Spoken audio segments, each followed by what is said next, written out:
Thom Singer is just one of the most amazing speakers I've ever had the pleasure to hear, and I mean, and that's a lot considering we have speakers here every week, and I've heard a speaker every week for the last 5 years. Thom has been in his field for 25 years. He is a corporate sales trainer. He helps fix broken teams, and he's going to come explain to you about the paradox of potential. Take it away, Thom. Thank you. Thank you for having me. So on January 22nd of this year, I ran the 3M half marathon here in Austin. Thank you. Thank you. Now, for some of you, that's not really that big of an accomplishment. Maybe you're a big runner, or maybe you were in high school, you ran track, or maybe your brother, your sister, or your spouse is a runner. But here's the interesting thing about me. Previous to 15 months ago, I had never run a mile in my life. I was 30 pounds heavier 15 months ago than I am today, and I was about to turn 50 years old. I never in my life thought I would run a half marathon. I never thought I'd run to my car. However, what happened is I grew up Catholic, and every year during Lent I tried to do something a little bit militant. One year I went vegan, one year I gave up alcohol, another year I gave up caffeine, I've given up candy. Last year, I gave up all sugar and wheat. And in 40 days of Lent, I lost 10 pounds. And I was like really impressed that I didn't do anything else. I certainly didn't run. I didn't go to the gym. I didn't do anything different than I normally did. And about that same time, around Easter time, my 19-year-old daughter, who was away at college, called me. And she said, you know, Mom said that you've lost some weight, that you're getting excited about that. And I'd carried that extra 30 pounds for over 20 years, her entire life. She goes, Mom says you're really excited about it. I have a favor to ask. Will you run a half marathon with me? I need somebody to train with me. And she and I have a great relationship. She's like, we could do that. I go, I live 1,000 miles away from you. You're away at college. And she goes, well, you know, we could text. We could start a little group thing. And we could encourage each other to run. She told me that one of her goals was to do something that people didn't expect from her. And she didn't like to run either. She's like, so the training, just the training alone would be something my friends would be freaked out that I was doing. Would you please do that? And I said, honey, I'm about to turn 50. I don't even know if I'm capable of it. I don't have really strong knees. There's a lot of problems around this thing. And she said, I'm going to send you an article. Do you know that if you could run 2.5 miles comfortably, you could train over 20 weeks to run a marathon? They have like a system for this. And she goes, I only want you to do a half marathon. So I started thinking about it. So I went out and I said, honey, I've never run a mile in my life. And she goes, that's not true. You've done 5Ks. And I said, yeah, but when I do those 5Ks, some of those, that thing happens that happens in a lot of 5Ks. Walking. So I thought about it, and I love my daughter, and we do some cool stuff together. We have a really good relationship. I thought, I'm going to try. So I went out and I ran a half mile, and my knees hurt, and I was sweaty, and it was stupid. And I tried again. A couple days later, I did another quarter mile. Then I did a half mile. And then I kept doing a half mile like 3 or 4 days a week. And then I would go to the gym a little bit, and I'd try to go a little farther on the treadmill. And by the time she got home on June 1st last year, I could run 2.5 miles. I'm not going to tell you I liked it, but I could run 2.5 miles without like feeling like we needed an ambulance. And so when she got home, I said, sweetheart, I can do this with you. I'm going to train with you to run a half marathon. She goes, oh, I don't want to do that anymore. And I'm like, what? She said, oh, I just got elected for the sports team I'm on at school. She plays ultimate frisbee. She goes, I just got elected travel manager for the team for all the tournaments, so I'm going to be extra busy. She goes, I have a new boyfriend, and we're kind of serious, and I'm going to join a sorority in the fall. I just don't think I have time for all that running. And I literally was like, oh my God, I've spent months trying to get to 2.5 miles here. And my wife said, why don't you keep doing it? I said, because it's June. It's June in Austin. The running has to stop. So I decided I would go to the gym, I'd get up early. I also have the fortune in my job as a professional speaker. I get on airplanes a lot. I go to places in the summertime that are like Colorado, and places that aren't ridiculously hot. And so I would run, and I started posting pictures of these little 2 to 3 mile runs. And I started to think I was that guy on Facebook who was like the jerk. Look at me running through, here I am running through Boston. And all of my friends started to say, you've never been an athlete. You've always been a little pudgy. You're my inspiration. So I kept doing it, kept doing it. In September, I made the commitment to sign up for the half marathon. And I started a 16-week training program that led me up to being able to complete that half marathon. That was huge for me. But here's the thing. Relatively healthy guy, grew up in the United States, 50 years old. I had the potential to run a half marathon all of my life. I could have done it in my teens. I could have done it in my 20s or my 30s or my 40s. I didn't have to wait till I was 50. I always had that potential, but I didn't know that I had the potential. I always thought, in fact, backing up a step, I was the guy in junior high who was like really, they would lap me if we had to run a mile. We had to do the 440, one lap all the time. The coach had a nickname for me. It was Lard Ass. I would like to tell you that in 2017, you would be fired for calling a kid Lard Ass if you were a junior high coach. But in 1979, that was apparently motivational. So I had this mindset that I wasn't an athlete, and I kept that up forever. I was always the kid who was picked last. I believed in my head that I never could be the person who could reach any type of athletic ability. So my mindset was that I was small when it came to anything physical, and I was large when it came to my pant size. But really, that mindset goes to so many other things. It's not just being able to run 13 miles. It really comes to so many things that we do. And so last year, as I was going through this, I started realizing, when the fall came along and I was running, I started to like even the 3 to 5 mile runs. I'll be honest, on Saturdays I had to do like 6 miles, then 7, then 8, then 9, then 10, 11, 12 each Saturday. Didn't love Saturday. But Tuesdays and Thursdays were 3 to 5 miles every single time. And I started to like it, and I started to realize that I had the potential to finish the race. And I realized a lot of it was going on in my mind. A lot of it was that mindset. And I started to study this, and I started to talk to people about things they've accomplished at different ages throughout their life. And a lot of people accomplish a lot of things over 50 years old. I started reading about people who were like total failures in their careers until they were in their 50s or their 60s. You all know the story about Colonel Sanders, right? Colonel Sanders, KFC. Colonel Sanders was broke at 65, and to try and scrape a few pennies together, he started selling chicken. Now we don't even put chicken in the name, it's just C. But it's an institution in the United States. There are so many people. Oh gosh, I'm going to blank out on some of these people's names, but there are so many people who I started reading about who started to do that, and they always had the potential to go on and accomplish things. Who was the actor? It's a great story too. He was 47, he was a drug addict, and he got cast in, I'm getting old, see, this is the 50 thing, the things are losing me. Samuel L. Jackson. He got cast in a movie and all of a sudden was nominated for an Academy Award. And he was 47 when he started acting. He's now Samuel L. Jackson. These things happen for a lot of people later in life, and they had that potential all along. They just didn't have the mindset. They didn't move towards it.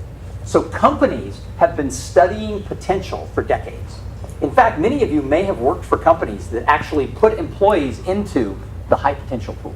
You guys know what I'm talking about when I say companies identify high potentials?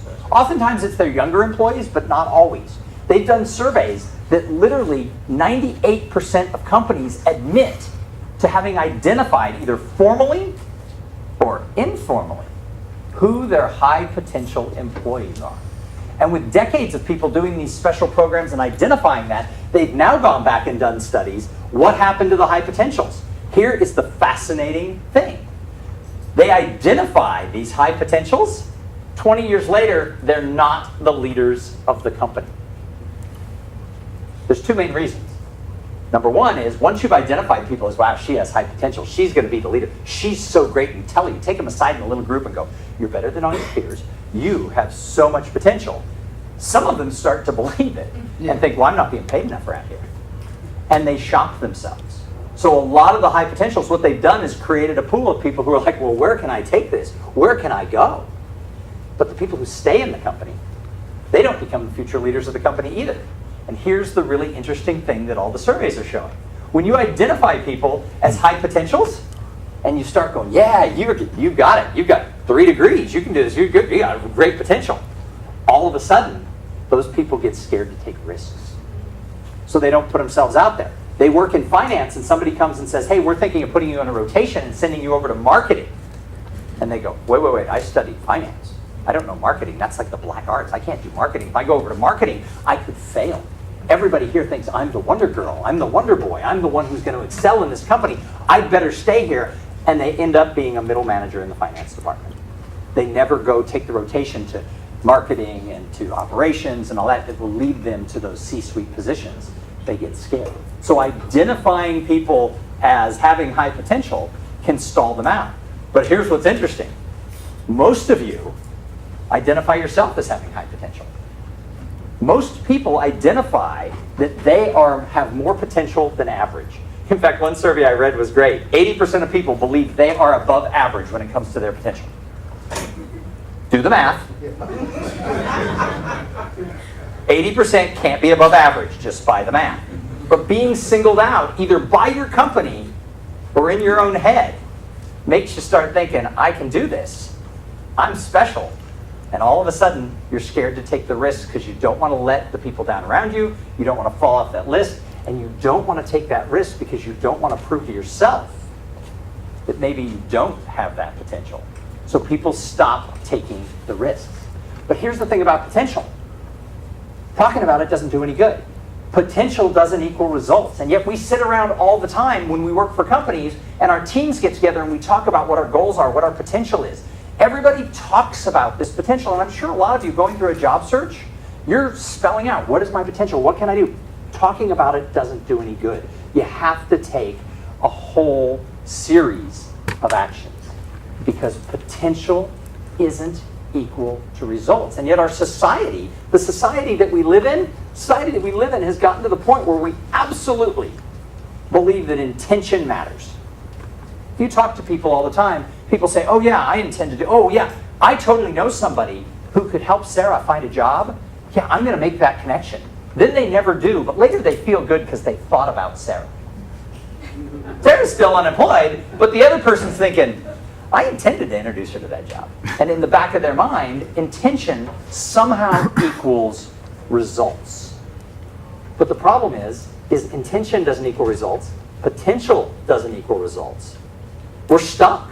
We're lost. And then later we feel bad because we feel we're not living up to our potential, but we're not taking that action. So there is a gap between potential and results for individuals, for teams, for companies, and it's rampant. And I think the gap is getting bigger.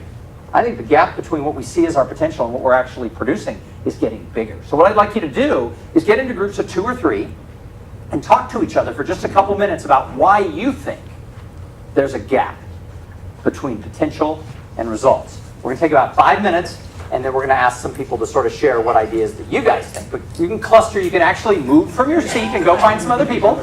Groups of 2, 3, or 4. There's no rules to how big your group is. Talking only to your wife is bad. Oh, by the way, there are prizes for people who participate. Robert. I think it's very motivating. I think it's something that it makes you who have the potential think, hey, I got all these things I want to do. And I think whether you're an artist, you're never going to feel like you're done with what it was that you're doing. If you're in IT, gee, how many more bells and whistles could your network really have? You'll never be complete with these things, and so I think there's a lot of projects that get started and then they never get completed. So you bring up a really interesting point, and that is, as you move along the gap between potential and results, what happens is new potential appears along the way. So what everybody tells me when I talk with them and when I work with groups and I go into companies and work with the teams is they want to build a bridge from their potential to their results. But the problem is, if you build that bridge and you start marching everybody across it, and all of a sudden your potential moves out, because that's just what happens with life. As you learn new things, as you hire new people, as you get new clients, as the economy changes, good and bad things will happen. Your potential is going to shift. Everybody goes across the bridge, and the same problem happens. They now fall back into the gap because it's not there. So what I tell people is we don't want to build a bridge between potential and results. We want to build like a scaffolding or a lattice. Because as you kind of go across that scaffolding and that lattice, as things change, you can add to it. You can build new sections to that. Because that's the problem is if you just look out and say, oh, I have all this great potential, and you're just going forever and ever and ever, you feel like you've never accomplished it. But if you're adding to your scaffolding, and you're adding on, that unto itself becomes the fact that, okay, I've completed this section. Now I need to add a new section and continue to move my way across the gap. For raising your hand, you get a copy of a book I wrote called Some Assembly Required, How to Make, Grow, and Keep Your Business Relationships. Thank you. Thank you. All right, who else? Oh, you see how it is once you find out there's prizes. I understand how this group is. Man, right here. Hi, my name is Karen. Hi, Karen. So some of the things we talked about in terms of there being a gap between potential results is, that we can be stuck in ourselves. We know that we have the potential for something, but depending on kind of where we come from, so whether it was a former job that, somebody had been in for many, many years, and there's a comfort level there, you've got that potential, but when you step out into something new, into new circumstances with maybe potentially younger people or different people, you kind of get stuck with not being able to forge forward into producing the results. Well, and I think you're right, and I think the other piece of that is that when we get out of our comfort zone, some people just put on the seatbelt and try to stay in the comfort zone. I just want to stay here, and that creates just never getting closer to the gap. It was interesting, Michael said earlier that, I think he's gone. Michael said earlier that if you're over 45, you're considered an older worker in this environment. And I was sitting in the back at 50 years old going, wow, I never considered myself as an older worker. But one of the things is that a lot of attention is paid in our society right now, and especially in the job world. If you're looking for a job, you're paying attention to a lot of things that are being written and stuff like that. Lots of stuff's being paid attention to the who? The millennials. See, I don't even have to go where to tell you where I'm going. The millennials. Oh my God. How many in the room are a millennial? Yeah, like 4 hands. 4 hands, and they get all the press, right? But what has happened is there's a lot of speakers who come in and teach companies all about millennials. And there's a lot of people making millions of dollars in my industry as speakers and trainers and coaches, teaching everybody how to deal with the millennials. And then we talk about who on the other side? The baby boomers, right? There's this huge thing. It's like we have this oh my God, the baby boomers versus the millennials, this whole thing. And what it does is the baby boomers are kind of the ones who are getting paralyzed because they're thinking, oh, we've missed the boat. How many people in the room are baby boomers? Lots more hands are going up. Then there's also this group in the middle who we forget constantly. Who's Gen X? Yeah. So we have spent so much time paying attention to the baby boomers and the millennials, and it's not like the baby boomers are retiring because they're still young. Many of the youngest baby boomers are 53. So there is because I'm Gen X by that much really. So it's so interesting though because we feel paralyzed because our generation maybe is on this side, or maybe we're paralyzed because we're on the other side, and we're the forgotten middle. Here's the thing about this whole idea behind the generations. I think we've been fed a load of hooey the last few years about all these differences and how companies have to manage so differently. My belief is there are differences. A lot of it comes to the tools that we use to communicate and that we grew up with. The baby boomers grew up with having to adjust the antennas on their black and white television, right? Generation X, we had cable TV. We had MTV when they showed videos. And then the millennials grew up with phones in their hand, right? From the crib, they had a tablet. Here you go, things like that. The tools that we use to communicate have changed, but who we are as people really hasn't changed. So my father, my dad, he was still alive. He would turn 103 this year. Now, yeah. He died 3 years ago at the age of 99. He missed 100 by that much. He was still kind of really worth it. And actually, I see it in your guys' eyes. You're thinking, wait a minute. Tom's dad is how old? He'd be 103. My dad was 52 years old when I was born. So I'll turn 51 this year. I am not yet the age my dad was when I was born. And when I was talking about these people who really launched or relaunched their careers at 50, that to me is a really big thing because I only have my first memories of my dad. He has to be pushing 60 because you don't remember stuff real vividly till you're 7, 8 years old. My real memories of interacting with my dad, he is 60. And yet, he led a really life. He retired when I was in 8th grade. And he never went back to work, but he reinvented his life 2 or 3 times during the last 30 years of his life. And you know what happened with his generation? They called it the greatest generation. Nobody called them that until they were 80. Right? The baby boomers were only called the baby boom because there was a boom, a lot of babies. They weren't told that they were this. They were just said, you were born during a boom of babies. We'll call you baby boomers. The term Gen X appeared in a book that was written while I was in college, like 1985 or 1986. It didn't go into the vernacular of our society until like the early 1990s. I was out of college before anybody said, by the way, you are Gen X and here's what you look like. Here's all the things. The baby boomers were told as preteens that, the millennials were told as preteens that this is who you are and this is what it's like. And so I think what we've done is a disservice to all the generations in the last decade because we've tried to put everybody into a box. I can tell you right now that not every baby boomer was at Woodstock or protested the Vietnam War. You know, not every millennial was affected the same way by the introduction of the iPhone. And here's the interesting thing about those of us who are Gen X.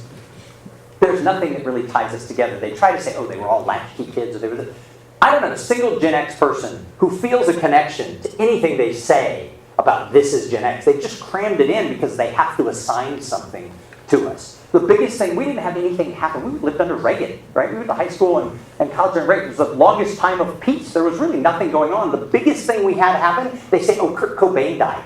I don't have a single friend who cared. I mean, some people liked his band, but it wasn't like this big moving thing. The second thing was the invasion of Grenada. It lasted 1 minute, 42 seconds. So, you know, it's like there was nothing that ties us together.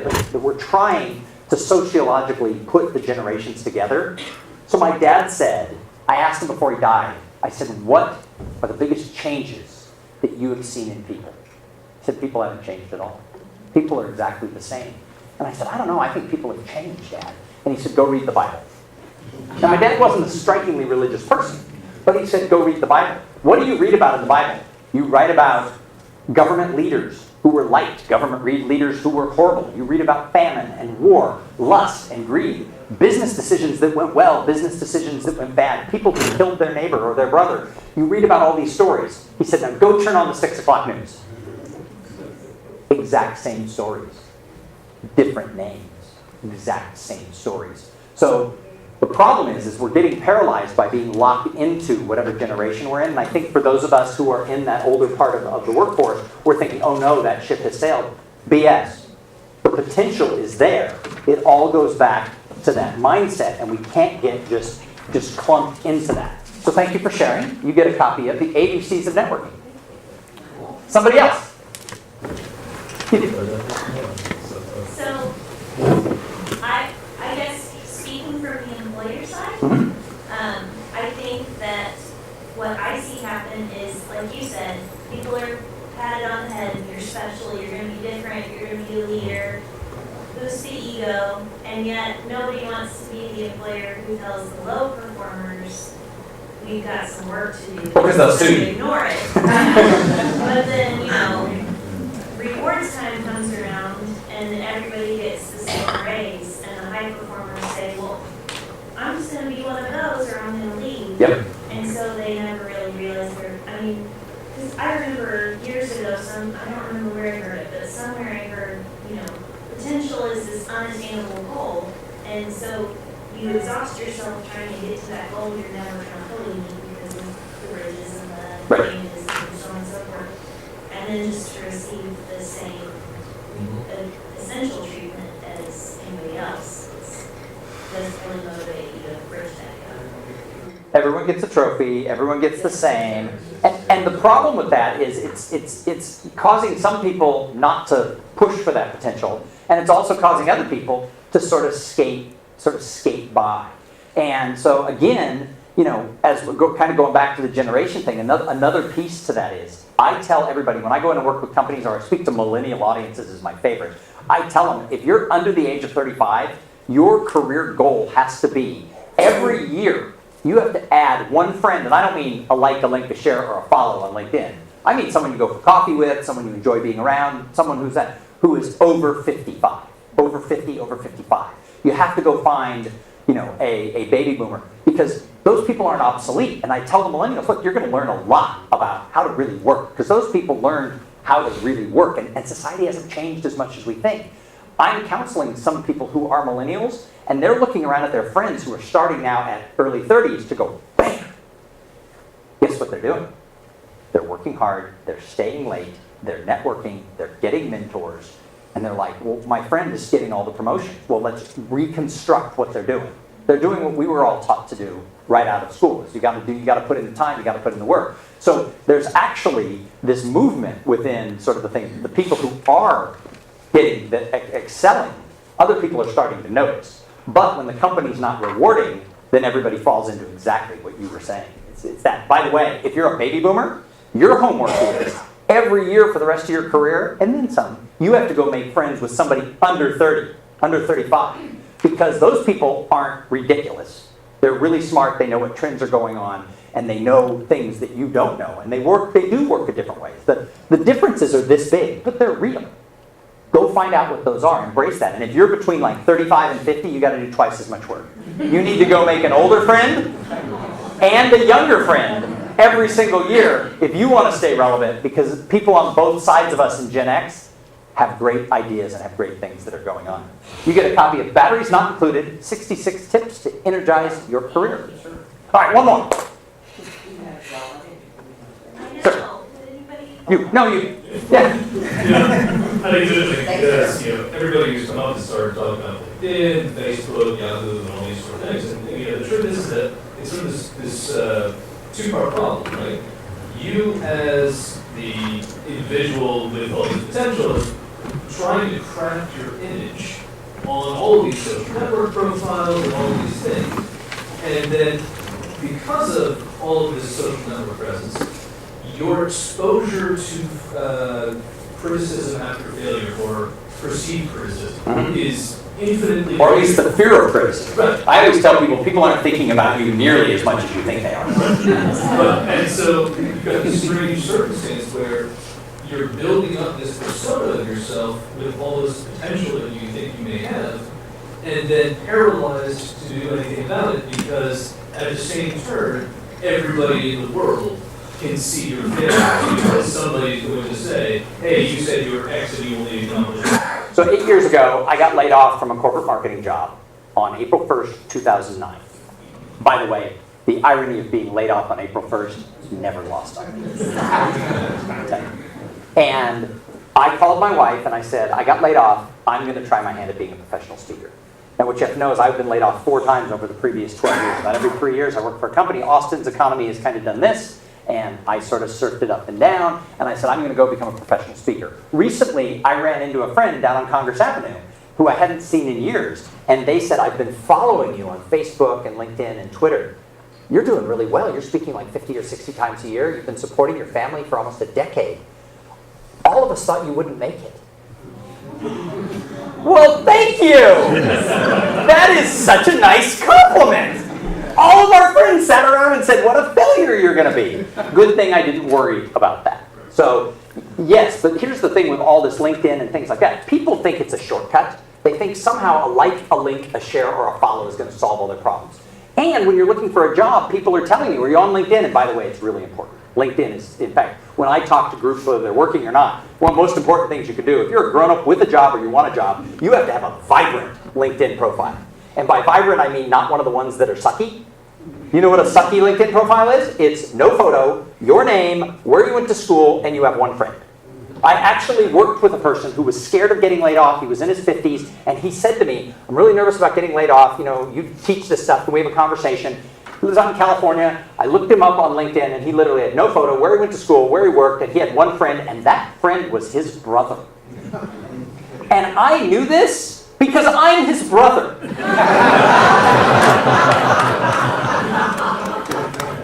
So these tools are very, very important, but you have to remember that they don't take the place of that personal thing. As a professional speaker, very few people Google speaker for big conference. And yet, if I go back and look at the last 50 speeches I did, 40 of them come from someone who saw me speak in an audience once, who now, their company is having a team meeting, they're having a client meeting, or they are on the board of an association, they're like, oh, I know the guy.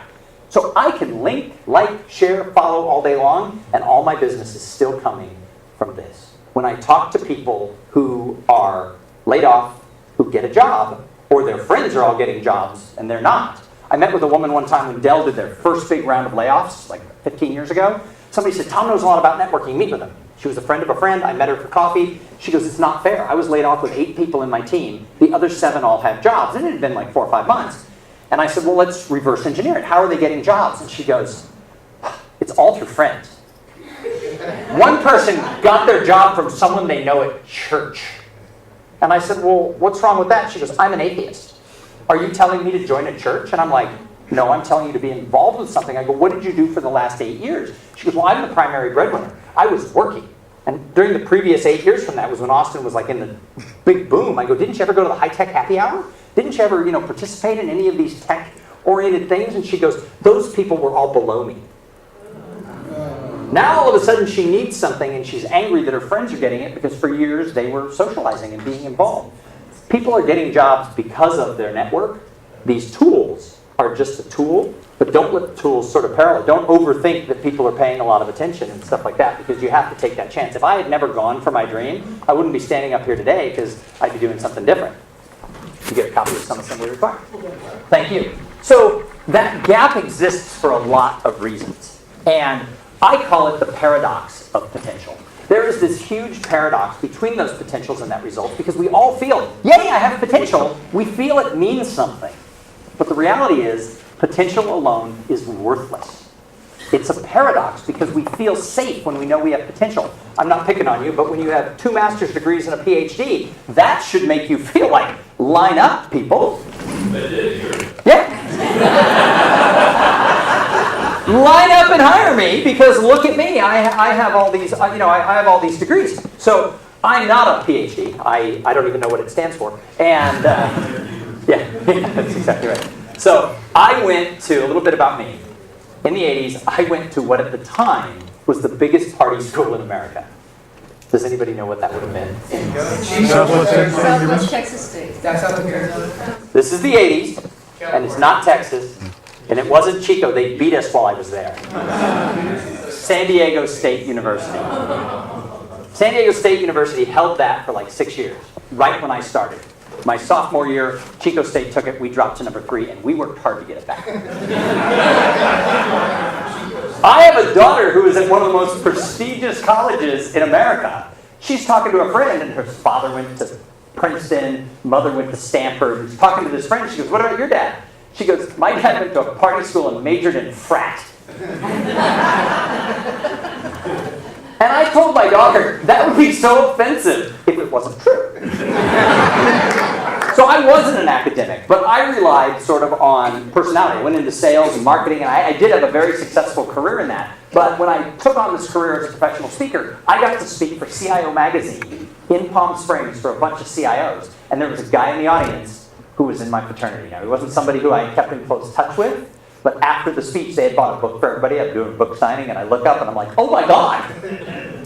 And so I'm like, yeah, and he waited till the line went down. And I said, did you know I was the speaker? He goes, not until they called your name. He goes, I was on my phone. He goes, this was that like motivational business speaker they bring into these tech conferences to kick it off. And he goes, I was going to be doing emails the whole time. He goes, I had my head down in the back, and they introduced Thom Singer. And he goes, I literally thought to myself, I went to college with a guy named Thom Singer. And he goes, and I looked up, and you entered the stage. He goes, then for the next hour, an actually really poised professional speaker gave a speech. Then you sat down. He goes, you have to see my phone. He starts texting all of our mutual friends from college. Oh my God, guess who the speaker is? And my friends, some of them knew I was doing this. They're like, is he any good? And he wrote, yeah, he's really good. The audience was laughing. He said, he goes, yeah, he's really good. He goes, but he took being Rush chairman and social chairman of the Beta House and turned it into a career. And I'm like, oh my God, that's exactly what I do, because I was speaking about networking, how to get the most out of things. I was telling the people in the audience, don't sit with your coworkers. If someone's standing alone, go and talk to them. That's exactly what I did at a Rush party. Remember, when the Rushies get here, you got to go over and talk to them. I just did. So when my daughter made fun of that, she goes, oh, my father went to a party school, majored in frat. I said, that frat paid, that experience is how I work. That actually pays the tuition at Carnegie Mellon, so leave me alone. So she has a really nice, really serious boyfriend who will be entering a PhD program. He's a Putnam scholar, if you know what that is. He's one of the smartest mathematicians in all the colleges in the country. And the greatest thing about your daughter bringing a real genius into the family is you never have to pretend you're the smartest guy in the room ever again, because you're just not. So, but I started surveying people last fall.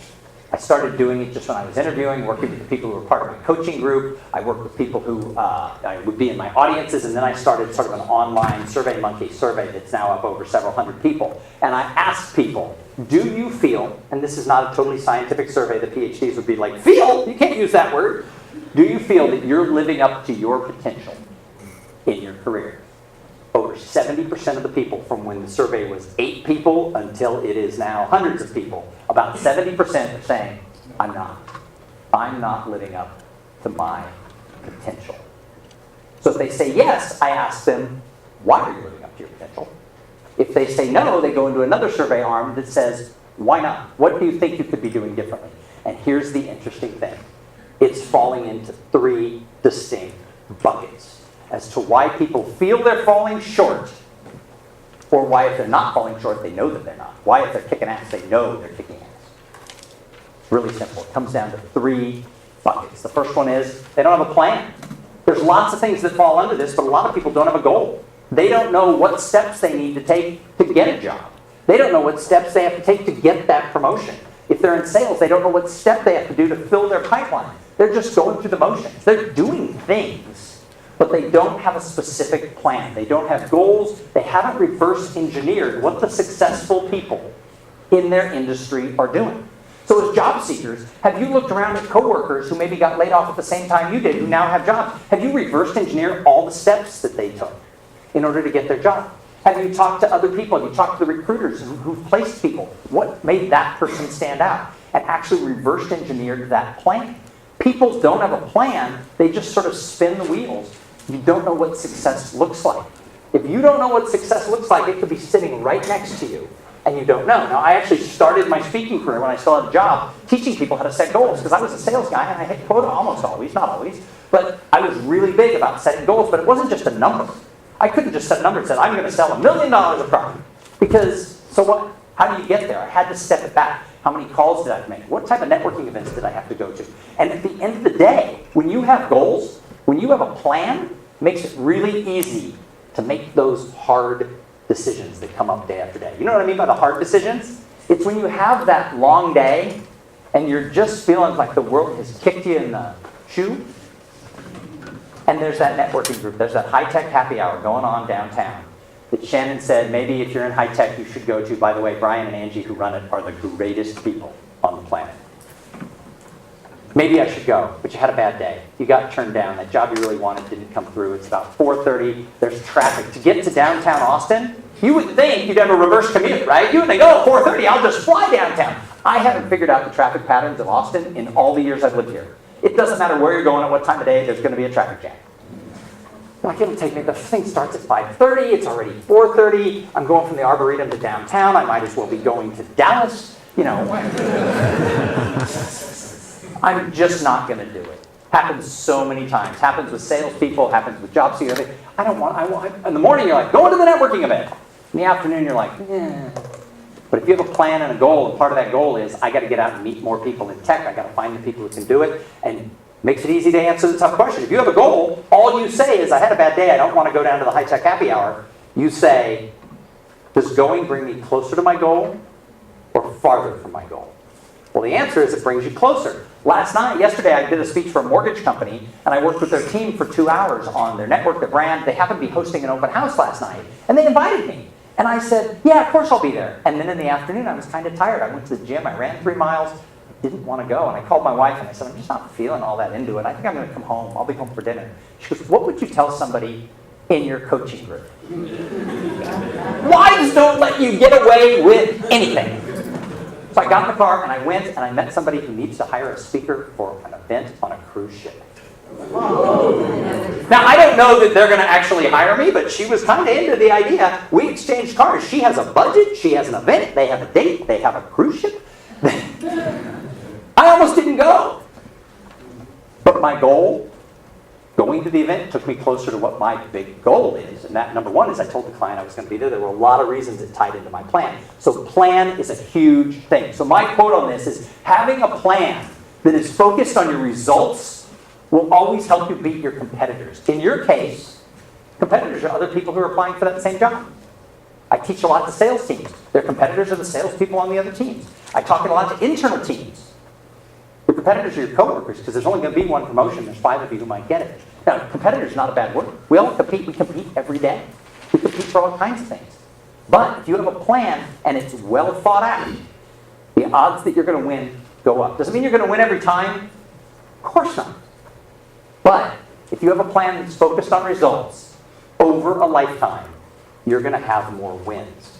How many of you have written goals of what you want to accomplish in your job search? That's not enough hands. I really, really think everybody has to go home and say, what is it I want to accomplish?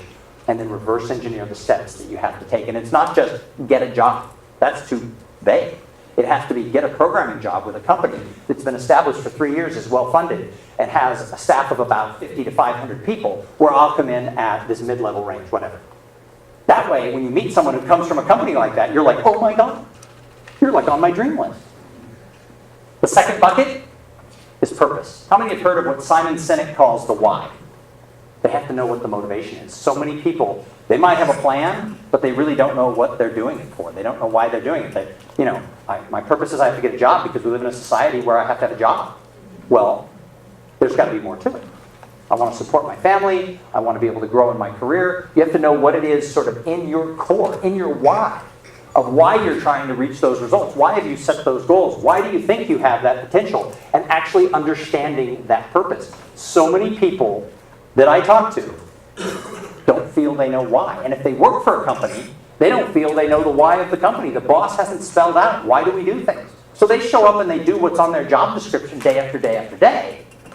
But without knowing why, they're never going to reach their personal goals, their personal potential, and the company is probably never going to reach that potential. There has to be that underlying core of motivation of what it is. So, going back to what you said, if you're scared of being criticized by the people who are watching you go out and do it, you're never going to reach your potential. Because people are always, there's all kinds of naysayers out there. Tons of those people say, oh, well, I never thought you'd make it as a speaker. Well, great, thank you for that compliment, but here I am. So, if I worried about it, I would have gone and gotten another marketing job. Or at least had tried. It just wasn't there. But I decided I wasn't scared. It took me to almost 50 years old to get to this point where I'm willing to put myself out there.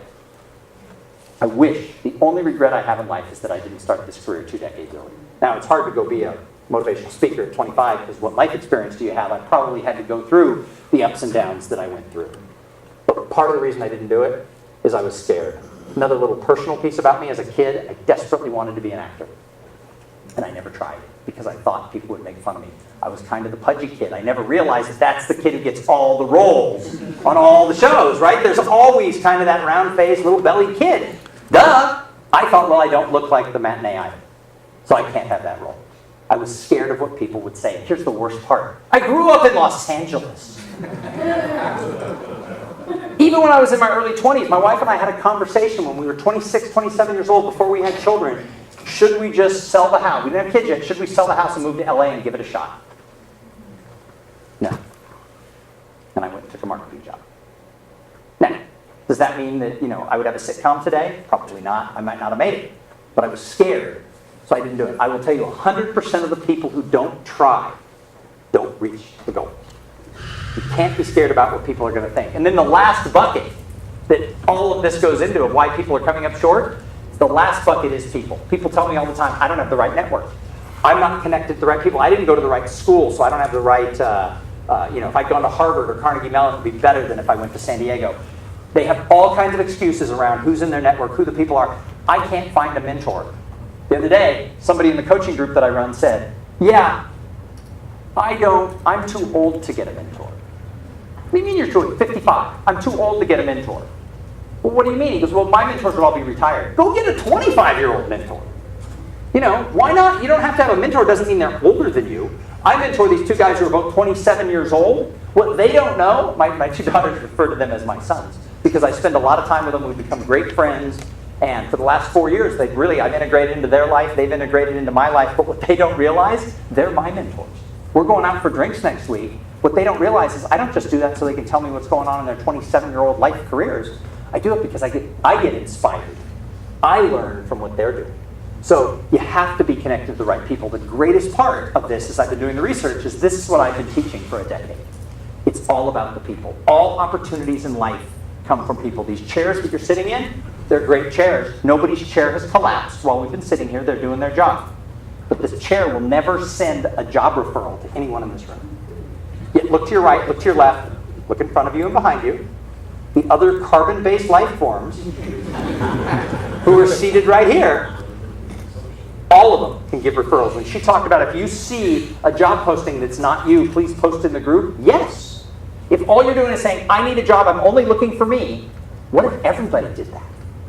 It wouldn't work. I talk to people all the time, especially younger people. They're like, oh, I'm trying to network, but I'm only networking up. People who can help me, who are up here in their career. And I'm like, well, if everyone only networks up, the entire ecosystem of networking fails because someone has to turn around and help somebody else. So the people bucket, I think, is the most important of all of them. So really quick, I'm going to pass these out just in case anybody wants to get more information about me. I don't hound you. I don't put you on the email list unless you check the box that says, put me on your email list. But at the end, I'm going to collect them back, and I'm actually going to do a drawing for one person to join my group coaching program for 3 months. It's called the Potential Project. I've got about 8 people in it, usually somewhere between 2 and 4 every Monday night. Get on a call, not every Monday because sometimes I'm out of town, but we get on a call and we talk about what are you trying to accomplish, and we bring it back to people, plans, and purpose every time as people start to do that. Can you make sure those get out there? So I'll give somebody 3 months. It's usually a 6-month deal, but I'll give 3 free months to somebody that. So all opportunities come from people. So what can you do? I've only got a few minutes. We started late. I don't want to run late on here. You're fine to keep going. Oh, well then, heck, sit back. We're here for a while.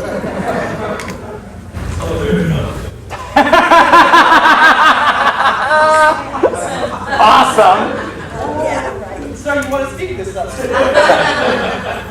So the question is, what can you do? So in all these people that I have been conducting this research for, I've been asking them, what can you do differently? Or the people who are really out there, really doing it, the 30% about who say, yeah, I'm kicking butt. What are you doing? Oh, here's an interesting aside.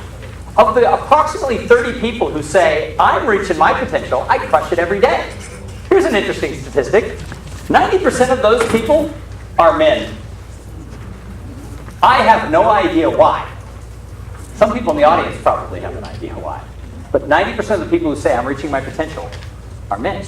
So I don't have an answer for that. I don't know what that means. But of the 70% who say they're not, they're telling me what they could do differently. And it's coming down to a few things. Because your future depends on you moving across that gap. And like we said, you're never going to reach it. Don't set your sights that you have to just be killing it every single day. But what you have to be doing is figuring out how to build that scaffolding and move across that gap. So, moving from potential to results. Number one, you have to take ownership of your life. You can't blame others. You can't blame your boss who laid you off. You can't blame the economy. You can't blame Donald Trump. You can't blame Hillary Clinton. You can't blame anybody. You have to take ownership of the fact that if you feel there's a gap between your potential and your results, you have to decide that you're going to be the one who fixes that. Number two, you have to set really clear career goals. What is it that you want to do? When I asked how many people had really clear written goals, 4 hands went up. That should be the first step that you do, is you should know exactly what the perfect job looks like. Now, I'll tell you, you may not get the perfect job. I got laid off 4 times. A couple of times I had to make a pivot because I was the primary breadwinner for my family, and I took a job that wasn't my dream job, but it moved me closer in the series of this funny little journey called life to where I am now. What I'm doing now, I kind of like. And I'll tell you the little sideline. Wanting to be an actor as a kid? Guess what I get to do 40, 50, 60 times a year? I get to stand on a stage. It's not acting. This is real. I get to stand on a stage and talk to people. I get to stand up and make people laugh. I get to inspire them. I get to make people think. And really, that's all an actor does. And so I found a way to take what was my ideal for much of my life and incorporate it into what I do today. I wouldn't leave it all to go to Hollywood now. So I now have a different set of clear goals. And your goals will change over time. You get the job that you have, you're working it for a couple of years, you might decide, I don't want to be in this field anymore. That's totally cool. Set new goals. You can't make that pivot right away if you don't know where it is you're trying to go. And you've got to try new things. You've got to take some risks. If you don't take risks, you're that person who stalls out and becomes the mid-level accountant for the rest of your career. You've got to be willing to go out and try some new things. If I wasn't willing to tell my wife, I'm going to go be a professional speaker, I wouldn't have been able to create what I've created the last 8 years. Now here's the secret. I think my wife cried for days when I said I'm not going to look for a job, I'm going to go do this. I think she thought we were going to lose the house. And you know what? We kind of came close. For 3 years, we hemorrhaged cash. But at one point, it turned around. We took a risk. She never told me to my face that she was scared or she didn't think I could do it. Behind my back, I think she was nervous as can be. But we had to try new things. The economy in 2009, April 2009 was the bottom of the recession. There just weren't jobs. We had to try something different. It took 3 years. We ran through a bunch of credit cards. We ran through cash, but we got there. And you have to believe in yourself. If you're not, it's that mindset issue. It's, am I a small cup or a large cup? If you're not seeing yourself as that large cup, that you can go out and fill that space, that you can take that job, that you can grow to make it happen, you won't. Henry Ford said it best. Whether you think you can or you think you can't, you're right. You have to take ownership of that belief in yourself. And then a big thing is you have to show gratitude to those who are helping you along the way. I will tell you right now that I think gratitude in our current society has vanished. So if you go out of your way to say thank you for somebody who takes the time to do an informational interview, somebody who reviews your resume, if you buy them a cup of coffee, if you send them a little handwritten note that says, you know what, I really appreciate that hour you took to give me your advice, you're going to stand out more and they're going to remember you for it. People don't say thank you. I do favors for people all the time and I don't keep score. You don't have to thank me. But do you know how few people say thank you? Yeah, not very many. The what? He's not surprised. A couple of years ago, I helped someone who was jobless get a job. I knew what he did. I knew him pretty well. I knew a company that had an opening. And it was one of those, you ever have an aha moment? Like, oh my God. I introduced them. 6 months later, I'm sitting in Manuel's downtown, and the CEO of that company walks by and goes, hey, how you doing? Bye-bye. I said, whatever happened with, we'll call him Bill. Whatever happened with Bill? The CEO says, what do you mean? I go, I introduced you to Bill. I thought it'd be a good match. He goes, he's like the best hire I've made in 2 years. You were totally right. You didn't know he went to work for us? And I said, no, I never heard. And he goes, huh. 3 hours later, I get a text from Bill. It read, THX for the number, not the word. JOBREF. Referral? Reference? Sure. I think we were saving characters that day. You know, you used to be charged per character for a text like 15 years ago. Nobody told Bill, I think. He was trying to shorten it down to as few characters as he could. Thanks for job reference. It almost was worse because you know what happened, right? The CEO went back and said, he totally vouched for you and you never told him you got the job. You never said thank you. So he thanked me with THX for job ref. No. It would have been better if that just had never happened. Because I now tell that story 10,000 people with. And someday Bill, not his name, will be in an audience. He'll be like, oh, really? It doesn't take a lot. You don't have to spend money. If you're in a situation where you don't have a lot of money, you don't have to take someone out to Sullivan's. You don't have to buy him a bottle of wine. But you know what? A little handwritten note, or if you're close enough with them, a little hug that lasts just a hair longer that says, you matter. Letting people know they matter when they help you is a big deal. And so show along this journey of the job search, make sure you're saying thank you to those who help you. Last couple pieces, you have to deliver on all projects. If you drop the ball, that's going to become your reputation. People are always judging and watching, so when you drop the ball, I do it, we all drop the ball. I'd love to stand up here and say, yeah, the other day I forgot to return a call to somebody who wanted someone for career coaching for a executive they had in Europe. Well, I can't really do, not career coaching, speech coaching. I can't really do that by Skype. So I read the email on my phone, and I never responded that I wasn't the right person. And the person got a little perturbed with me that I never responded. And you know what? He was right. Even though the answer was, I can't do that, my project was to answer that email. And I didn't do it. We all do it. It wasn't a priority. I was supposed to sign a release to be your speaker today. And I showed up today and said, yeah, I release you to video me. It's great. But we all drop the ball. But the problem is if you do it regularly over and over and over, that becomes your reputation. So you have to deliver on the things you say you're going to do. And you have to accept that change happens. Yeah, for those of us who are now in that older half of the job, but it's true. We live in a young man, young woman's world. And you know what? Great. There's going to be some people who are 50, 60, 70 who kick butt in those companies that have a bunch of 30-year-olds. Why not you? But you have to realize that it might be harder. It might be harder to get the job. It might be harder to prove yourself once you get the job. You might have to work twice as hard to get those people to accept you because the world changes. The younger ones keep coming. Do you notice that? They just keep showing up. I have a friend who's one of the top speakers in college, in the college market. She's 48 years old. She started her career at 25. She said, you know what? I don't feel I've changed. She goes, I've changed. They haven't. They just keep showing up at 18 years old on these college campuses. So now she's trying to go speak to corporate audiences because she goes, I want some grown-ups.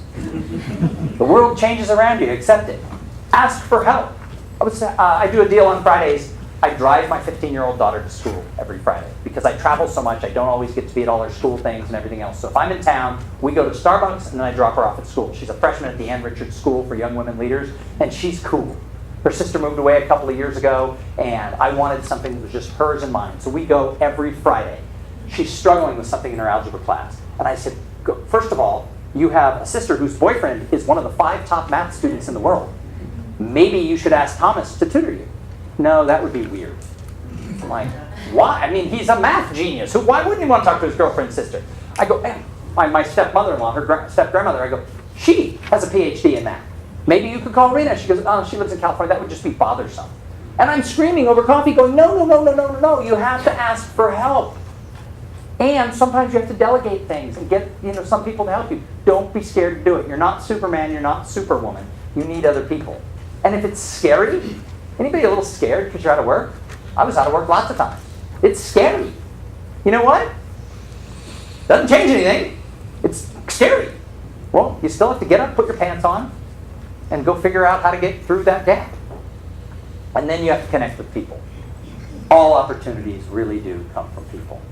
And if you're a little bit more on the introverted side, that's okay. Half the population is. We, in our population, tend to favor the extroverts, right? We tend to champion the extroverts. I'm going to let you in on a little secret. We champion the extroverts. Introverts are better networkers. Who in the room self-identifies as an introvert? I know, stupid question. Introverts don't like to raise their hand. Those of you who are introverts, you're better at it. You know why? Because if you ask questions, what do? You listen. Yeah. Us extroverts, what do we do when we ask a question? Yeah. We start thinking about what we can say next. Yeah. Introverts are better at this networking game if they're willing to go out and do it. And my wife is a heavy introvert. Introverts tell me all the time, yeah, but I don't like to talk about myself until I know the other person a little bit. Great. Ask questions. How many people have been taught in your job search, oh my gosh, you have to have an elevator pitch, right? Yeah. You all know what the elevator pitch is? The idea is if we got on an elevator together and there's somehow we could do business and I realize that you're hiring speakers and I go like, oh my God, Sarah's hiring speakers. I flick a switch in my back and go, hi, my name's Thom Singer, speak all over the world, blah, blah, blah, I've written 13 books, blah, blah, blah, just verbal vomit all over her. If we were really in an elevator and that happened, when we got to the lobby and the doors open, what would you do? Run! 600 speeches in my career. No audience has ever said, take you to Starbucks to learn more. So we're teaching everybody, lead with yourself. Lead, have something quippy and funny to say, but flick a switch and talk about yourself. The other person wants to run. Introverts don't want to start that way, so I'm going to give you permission. You have to have an elevator pitch because when it is your turn to talk, you need to know how to clearly and concisely tell people who you are and why you're great.